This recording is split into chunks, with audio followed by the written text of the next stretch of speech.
دعا ربنا ولا تحمل علينا إصر كما حملته على الذين من قبلنا۔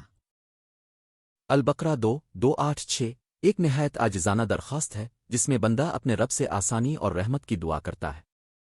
اس دعا میں ہم اللہ سے عرض کرتے ہیں کہ ہم پر ایسے بوجھ آزمائشیں نہ ڈالے جیسی پچھلی امتوں پر ڈالی گئیں۔ یہ ہمیں یاد دلاتی ہے کہ ایمان کا مطلب مشکلات سے خالی زندگی نہیں بلکہ اللہ کی مدد سے ہر مشکل کو آسان بنانا ہے۔ یہ دعا انسان کے دل میں توکل، صبر اور انکساری پیدا کرتی ہے۔ جب ہم اللہ سے ایسی آزمائش مانگتے ہیں جو ہم برداشت کر سکیں تو ہم دراصل اس پر اپنے مکمل اعتماد کا اظہار کرتے ہیں۔ اس دعا کا ورد دل کو سکون دیتا ہے، مصیبتوں میں حوصلہ بخشتا ہے اور ہمیں یاد دلاتا ہے کہ اللہ کبھی کسی بندے پر اس کی ربنا ولا تحمل علينا إصر كما حملته على الذين من قبلنا۔ خدا کسی شخص کو اس کی طاقت سے زیادہ تکلیف نہیں دیتا۔ اچھے کام کرے گا تو اس کو ان کا فائدہ ملے گا، برے کرے گا تو اسے ان کا نقصان پہنچے گا۔ اے پروردگار، اگر ہم سے بھول اچوک ہو گئی ہو تو ہم سے مواخذہ نہ کیجیو۔ اے پروردگار، ہم پر ایسا بوجھ نہ ڈالیو جیسا تو نے ہم سے پہلے لوگوں پر ڈالا تھا۔ اے پروردگار، جتنا بوجھ اٹھانے کی ہم میں طاقت نہیں اتنا ہمارے سر پر نہ رکھیو۔ اور اے پروردگار، ہمارے گناہوں سے درگزر کر اور ہمیں بخش دے اور ہم پر رحم فرما۔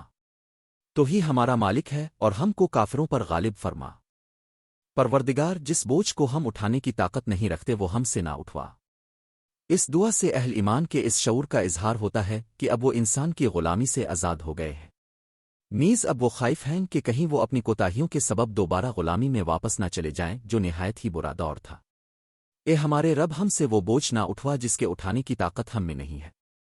ایک ایسی دعا ہے جس سے مکمل طور پر سر تسلیم خم کر دینے کی حقیقت کا اظہار ہوتا ہے۔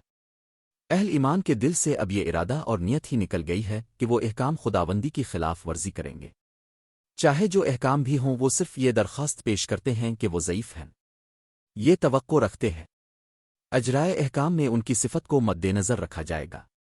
پروردگار، ہم پر رحم کر اور تکلیف مالتاک سے ہمیں بچا تاکہ ان سے تعمیل احکام میں عجز و قصور کا ارتکاب نہ ہو، ورنہ وہ تو پختہ ارادہ کیے ہیں کہ مکمل تسلیم وانقیات کا مظاہرہ کریں گے۔ صرف بندہ ناتواں کی امید یہ ہے کہ مالک المالک ان کے ساتھ مہربانی کرے، اور جس طرح وہ اپنے بندوں کے ساتھ جود و کرم، نرمی اور محبت کا رویہ رکھنے کے عادی ہیں وہی سلوک ہم سے جاری رکھا جائے۔ ہم اپنی تقصیرت کا اعتراف کرتے ہیں اور وہ تقصیر صرف اسی صورت میں معاف اور بے اثر ہو سکتی ہیں جب اللہ کا فضل شامل حال ہو۔